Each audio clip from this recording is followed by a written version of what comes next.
This is a quarterback pyramid for the 2026 NFL season. The idea is simple. The league's worst signal callers comprise the base tier of the pyramid, and as you move higher, the tiers get smaller and the standard gets higher. By the time you approach the top, you're looking at the handful of QBs I believe will define this upcoming season. To be clear, this is not a ranking of who's had the best career or even who was the best quarterback last year. These rankings are 90% based just on what I expect each QB to do in 2026, with the remaining 10% based on what they did last season and previous track record. And if you disagree, that's kind of the point. So build your own pyramid in the comments. Let's get started in Cleveland with Deshaun Watson. The entertainment potential is off the charts with Deshaun Watson. It's 2026, he's 30 years old, in a training camp competition with Deion Sanders' son, who just posted the lowest QBR by a Browns quarterback with at least 6 starts in franchise history. And apparently the Browns are having to put Watson on a pitch count during practice like he's 2012 Steven Strasburg because his arm is fizzling out as the day goes on. But there's just no way Todd Monken is going to voluntarily enter week 1 with Shedeur under center. I just hope we get some games where Deshaun is forced to drop back and try to make some plays while he is still the Browns QB1. Because most likely, if Shedeur is still on the team, he'll be thrown back out onto the field for the last few games to close out the tank. Tua Tagovailoa.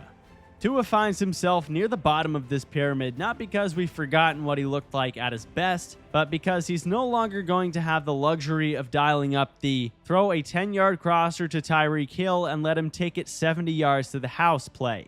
After a disastrous final season in South Florida, the good news is Kevin Stefanski's offense shares plenty of DNA with Mike McDaniel's scheme that helped him thrive. Both rely on precision, play action, and getting the ball out on time. Tua has a legitimate chance to be a passable NFL starter again, but he needs to excel in all 3 of those aspects I just named, or else. Michael Penix Jr. Slotting him 1 spot ahead of Tua because there's just more unknown, therefore he does have a higher ceiling with superior physical tools. The physical advantage Tua does have, though, is that his knees have not exploded 3 times. ACL tear number 3 put an end to a season in which Penix flashed here and there, but was ultimately just not good. 25th in passer rating and 30th in completion percentage. The arm talent is still enticing enough that I certainly wouldn't rule out him reclaiming the job and changing the trajectory of his career, but there are simply too many unanswered questions surrounding his health, accuracy, mobility, and processing for me to project him with much optimism. His range of outcomes is quite wide, but I lean strongly toward the floor. Geno Smith. I'd be more open to the idea of a nice rebound season for Geno if Frank Reich wasn't his offensive coordinator. At this stage of his career, he can be a decent veteran who will hopefully keep an offense on schedule, but he's unlikely to be elevating talent. If anything, it'll be the Jets' young weaponry propping him up. Last season with the Raiders, he did look especially bad behind one of football's worst O-lines, taking 55 sacks while still throwing for over 3,000 yards and 19 TDs. In New York, he will have much improved protection, and a more stable supporting cast should help him return to form. The catch, though, is that Geno has thrown 32 picks in his last 2 seasons, and those mistakes erase most of the good he does between them. He'll provide at least a sliver of stability New York has desperately lacked, but at 35 years old, I don't see a realistic path to him performing at anything more than an average level in 2026, which, by the way, would be a top 5 Jets quarterback season in the past 20 years. Kirk Cousins.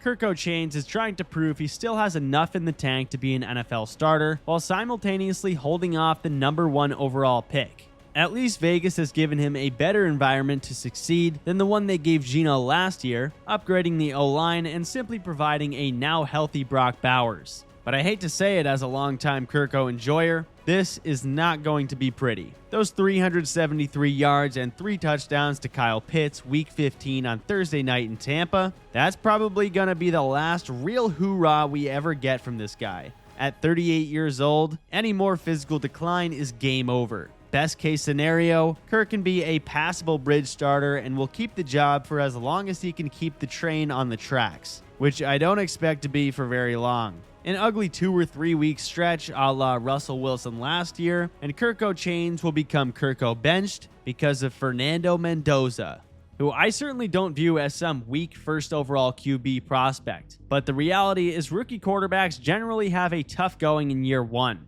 Jaden Daniels is the exception, while Jared Goff, Bryce Young, Trevor Lawrence, and Caleb Williams are closer to the norm. A norm I'd be more willing to go against if he had an actual receiving threat outside of Brock Bowers. Bryce Young. So here's what Bryce Young has working against him. He's extremely undersized, has a weak arm, isn't especially athletic, and is a mediocre decision maker. He was so bad in his first 1 3/4 seasons that we now grade him on his own signature Bryce Young curve. There's actually a specific genre of game a quarterback can have that I like to call the Bryce Young he played well game. If you throw for under 200 yards with 1 touchdown or less and win while your offense scores under 24 points, congratulations, you qualify for the Bryce Young he played well performance of the week. Cam Ward. At first glance, Cam Ward has all the ingredients to make a second-year leap. His rookie season was filled with the typical growing pains you'd expect from a QB trying to carry a rebuilding team, and the arm talent, mobility, and confidence outside the pocket reinforced why he was the first overall pick. The Titans have also done a solid job surrounding him with more help, adding Wan'Dale Robinson and Carnell Tate, while bringing in Brian Daboll, for whatever that's worth considering he's been a mediocre offensive mind at absolute best for the past 3 seasons. Everything is pointing in the right direction on the surface, and I'm usually a simp for these number 1 pick QBs even if they did struggle in year 1, but I'll be shorting any Cam Ward hype that I feel like hinges mostly on him spewing some dog mentality type shit to the media. Jacoby Brissett. Brissett stepped in last season and went absolutely crazy, averaging over 280 passing yards per game, throwing about 100 passes each week, but he's obviously not the Cardinals' long-term answer. Arizona did draft Carson Beck for a reason, maybe not a good reason, but there was a reason, and if the season starts to slip away, there will be unavoidable pressure to let Beck come in and lock them into the top 3 of the draft once again. That puts Brissett in a difficult position where he'll need to stay in playoff contention to keep the job, which would be a tall task for any QB, much less one of his caliber. Malik Willis. Malik Willis finally gets what every young QB wants, a real chance to prove he's a legit starter. After failing in Tennessee, he rebuilt his reputation in Green Bay, where Matt LaFleur helped simplify the game and maximize his supreme athleticism. Now he's expected to lead the Dolphins in pretty much the worst situation possible. Miami has a new coaching staff, receiving weaponry so bad that we are genuinely glazing Greg Dulcich, and they'll be picking at the top of the draft again unless he's just like this monster steal of the century type guy. That means every snap Willis takes this season is essentially an audition to prove the Dolphins don't need to take his replacement. His passing numbers in Green Bay, though, were pretty insane. In 79 attempts, he completed 79% of his passes, with a 135 passer rating and 0 interceptions. It's hard to intelligently project him much higher than this without a larger sample, but even so, I consider myself quite high on Willis, and he absolutely could explode. Aaron Rodgers.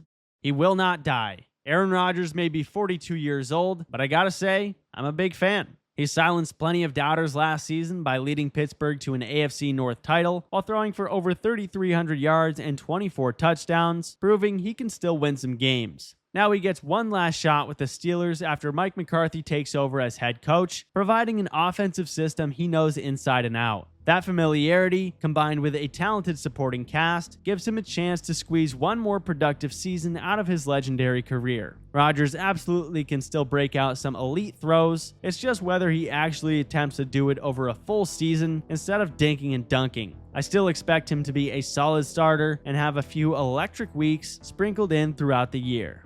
Daniel Jones. Daniel has become one of the ultimate boomer-bust quarterbacks in the league, and after it looked like his days as a starter might be over, he landed in Indianapolis, beat out Anthony Richardson, and had the Colts sitting at 7-1 while playing the best football of his career before suffering a torn Achilles. He was efficient, protected the football, and looked like a supremely athletic quarterback putting everything together. But we've been fooled by Daniel Jones before. He had that career year in 2022, which was basically one giant Bryce Young he played well game stretched across an entire season. But then the reality hit that this is a Duke Blue Devils quarterback, and it was followed up by 2 years of injury and dumpster tier play. Should he recapture the form he showed early last season, he'll easily outperform this ranking, but he could also just end up playing like shit again. CJ Stroud. If I had to pick one quarterback that I could see being all over my Twitter timeline in AI edits with Charlie Kirk and Jeffrey Epstein after week 4, it's without a doubt CJ Stroud. I am so repulsed by CJ Stroud. In my heart of hearts, I want to put him behind Deshaun Watson. I really do. But I'm trying to stay level-headed here. I mean, after an all-time puke-worthy postseason where he racked up 10 combined interceptions and fumbles in 2 games, Stroud is dangerously close to meme status. He's simply made a fool out of himself ever since declaring himself a top 5 QB and talking to Caleb Williams like he was some elder statesman. Brandon Ayuk has been the president of the "Why are the hosts of the podcasts I'm listening to discussing this guy as if he is still a real football player" club since late last year, but CJ Stroud is a dark horse pick to be his VP. Poor pass protection and questionable offensive coaching hasn't helped the past 2 seasons, but he's also regressed. When you have a truly dominant wide receiver like Nico Collins, and I feel like you're the main reason that the average fan doesn't realize that he's a top 6 receiver in real life, I'm holding that against you. One quarterback I am excited for, however, is Tyler Shuck. I'll admit I pretty much wrote him off last year before he ever played a game, but then I literally saw him throw 1 pass on red zone and I was like, wow, holy fuck.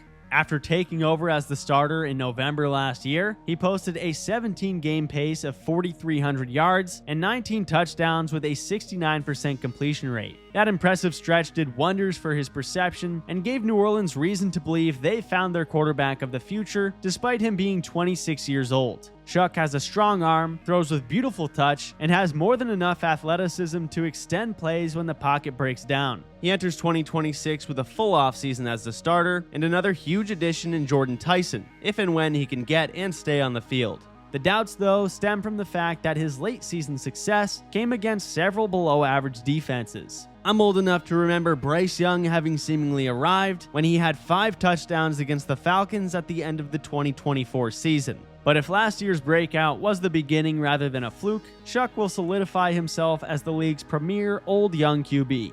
That's it for Tier 5, so the first name in Tier 4 is Kyler Murray. After 7 seasons in Arizona that produced plenty of highlights but very little team success, Kyler gets a second act as a reclamation project in Minnesota with Kevin O'Connell. Murray still possesses a rocket arm and playmaking ability outside the pocket, even if he's no longer quite the runner he was pre-ACL. His mobility adds a dimension that KOC's offense has rarely had, and it could unlock parts of the Vikings playbook we've never seen before. The reason I don't have him higher is because we've been waiting for him to rediscover his 2021 magic for years. He's generally been a good quarterback, just rarely ever a great one. Overall, I'm very bullish on Kyler in Minnesota. Think he's going to have a really nice year. Wouldn't even be shocked if he's one of the 12 or so best QBs in the league in 2026. Bo Nix. Bo Nix is probably under more pressure than at any point in his young career, but also in the best situation he's ever had. Through 2 seasons, he's stabilized Denver's QB position after Russell Wilson, showing guts, scrambling ability, and a knack for late-game heroics. But for every game where he looks like a franchise QB, there's another where the offense leaves you wanting much more. This season, though, the excuses are gone. Nix returns for a 3rd year in Sean Payton's system, now with Jalen Waddle joining Courtland Sutton, an elite O-line still intact, and a strong running game to lean on. Everything's put in place to build on their AFC Championship appearance, so with more week-to-week consistency, he'll fly up this list. But it's not going to happen. Baker Mayfield.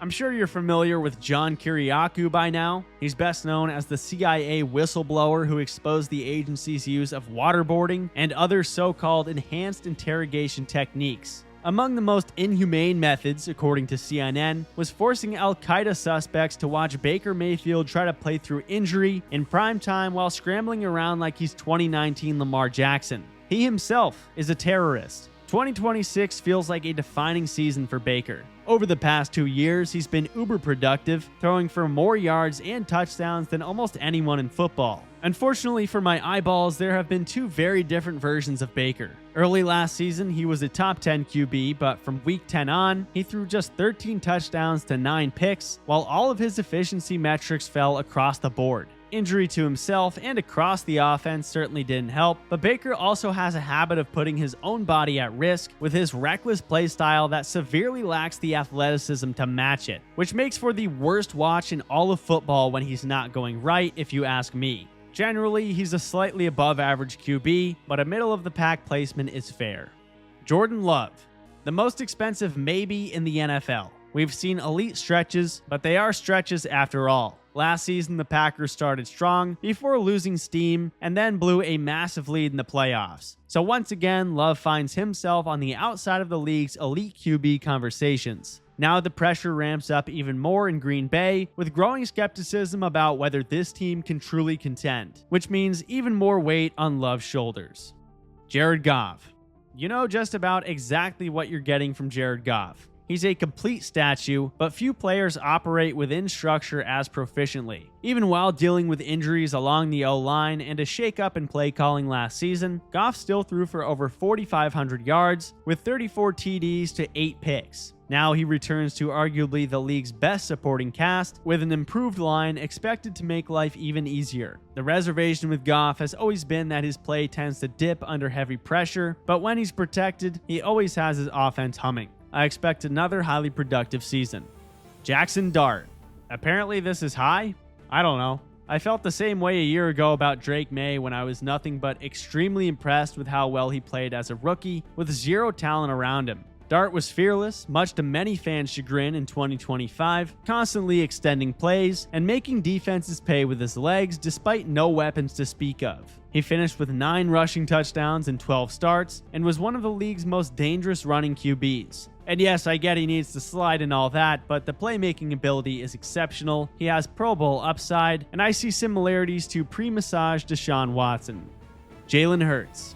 Despite his decorated resume, Jalen Hurts is entering the most pivotal season of his career. The Eagles are installing a brand new Shanahan-style offense under offensive coordinator Sean Mannion. Reports have been encouraging though, as the chemistry between Hurts and Mannion has been a major talking point throughout the offseason, and if this offense clicks, it could unlock another level of efficiency for Hurts with more play action, motion, and under center concepts. We already know he can win at the highest level, but we're about to find out just how much of the blame he truly deserves for the 2025 dysfunction. I still view Hurts as a legit good quarterback, but with so many question marks around him, I have him ranked just a hair above average. Sam Darnold. Having completely rewritten the narrative of his career, Darnold is coming off back-to-back Pro Bowl seasons and a Super Bowl championship. Even after winning it all, he's openly criticized his own Super Bowl performance because he felt he left plays on the field. That's the kind of dog mentality you want from a franchise QB. The Seahawks also return with far more continuity than they had a year ago. And while they're breaking in another offensive coordinator, the scheme remains similar enough that I don't expect much of a drop-off. He's never going to be elite, but after everything he's done in the past couple of years, he's earned his place among the league's better starters. That ends Tier 4, so kicking off Tier 3 is Brock Purdy. You could argue Brock Purdy is the most polarizing QB in the NFL. He's led deep postseason runs and consistently puts the 49ers in position to compete for championships. On the other hand, there are still people who refuse to view him as even a good quarterback, whether it's because of where he was drafted or the scheme he plays within. The skepticism just hasn't fully gone away. This year is his best opportunity to put that skepticism to bed. The aging Niners have loaded up offensively again, and now the expectation is for him to do more than simply distribute the football. He can attack downfield, make game-changing throws in the biggest moments, run more than people realize, and elevate the offense rather than just operate it. He's already exceeded every expectation, but 2026 is his chance to knock on the door of elite territory, and I wouldn't be surprised in the slightest to see him on the MVP ballot come January. Trevor Lawrence. T-Law matured into the player everyone expected 5 years ago during the second half of last season. Once he settled into Liam Cohen's offense, the game seemed to slow down, as he accounted for 19 touchdowns and threw 1 pick over the final 6 weeks en route to a 5th-place MVP finish. He's not going to dominate to that extent over an entire year, but Lawrence obviously can be an absolute force. This should easily be the best full season of his career, and the year he arrives once and for all, throwing to the embarrassment of riches the Jags have at wide receiver. Jaden Daniels. One of the more obvious bounce-back candidates after a historic rookie season was followed by an injury-riddled sophomore campaign. But he's healthy, and Washington has redesigned the offense to better suit his skill set. He's likely to remind everyone why he was seen as the most likely successor to Josh Allen and Patrick Mahomes as the next best quarterback in the NFL. Dak Prescott.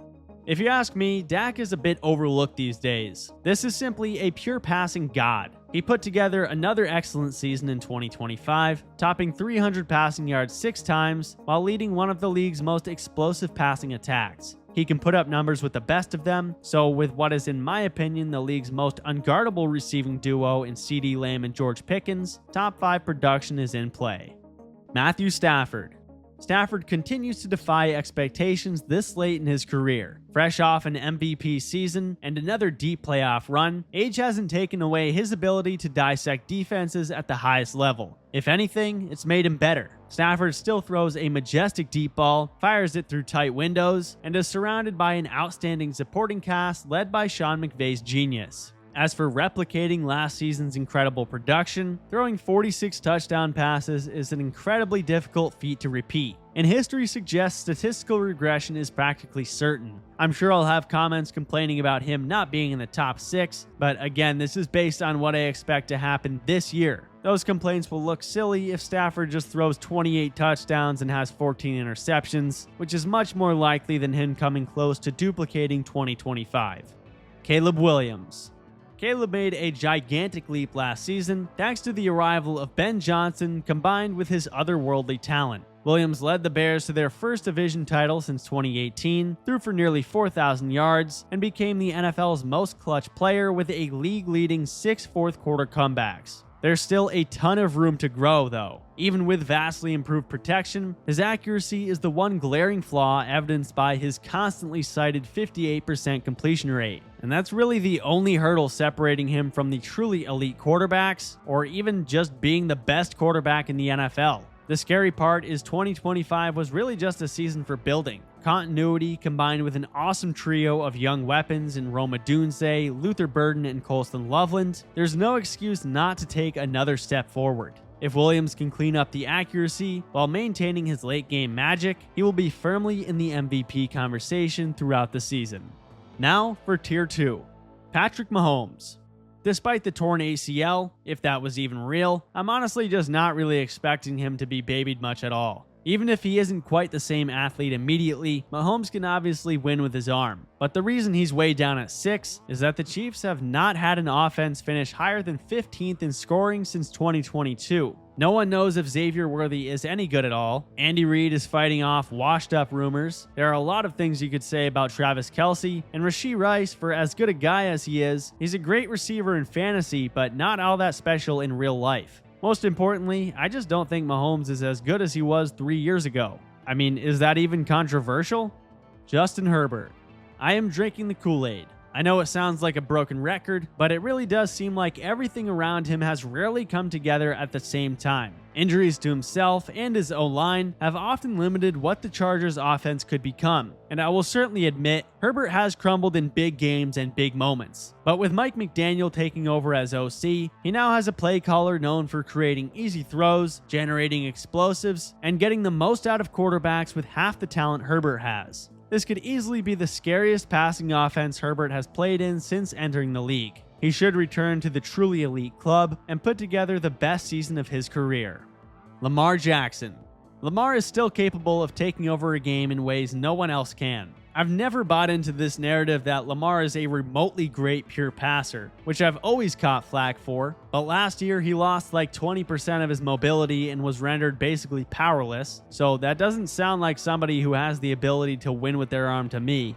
But of course, injury clearly limited his explosiveness as a runner, and without that he's just not himself. With an offseason of rest, that game-breaking ability immediately returns. My only concern is that Baltimore still doesn't have the deepest collection of pass catchers, meaning Lamar will once again have to create a lot of offense on his own. Fortunately, few players are better equipped to do just that. He has the diet and lifestyle of a 6-year-old off the field, so that makes durability somewhat of a challenge, but he'll be 90% of the Lamar we know.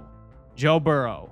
We saw just how unstoppable Burrow can be during his monster 2024 campaign when he threw for 4,900 yards and 43 touchdowns. Last season was a different story though, as turf toe interrupted what would have been another monster year. and that's literally the only negative. When he's on the field, he's simply the NFL's most prolific passer, and perhaps no quarterback processes the game at the speed he does. You can't project anyone for 4,000 yards and 30-plus touchdowns with more confidence than Joe Burrow. Drake May. Not gonna lie, this feels like a weak number 2. Even so, I don't want the playoff flameout that might have been entirely due to injury cause me to forget what a special breakout season he had. He was the most efficient passer in football in 2025, making some truly beautiful throws on the regular. But with that comes the burden of proving it wasn't simply the product of a favorable schedule, as New England will face a much tougher slate of opponents this year. But Drake May is built for that challenge, especially given his upgrades to the offensive line and of course the addition of A.J. Brown. That ends Tier 2, and alone in Tier 1 is Josh Allen. No need to overthink this one. Year after year, he finds himself at the forefront of the MVP conversation because no quarterback consistently impacts winning quite like he does. And his game has evolved. He doesn't need to throw for 5,000 yards anymore or rely on constant highlight reel scrambles to dominate. He's become a more mature passer, still has the strength to make every throw on the field, and remains unstoppable in short yardage situations. Until someone proves they're better, he's the obvious pick to be the best quarterback in football.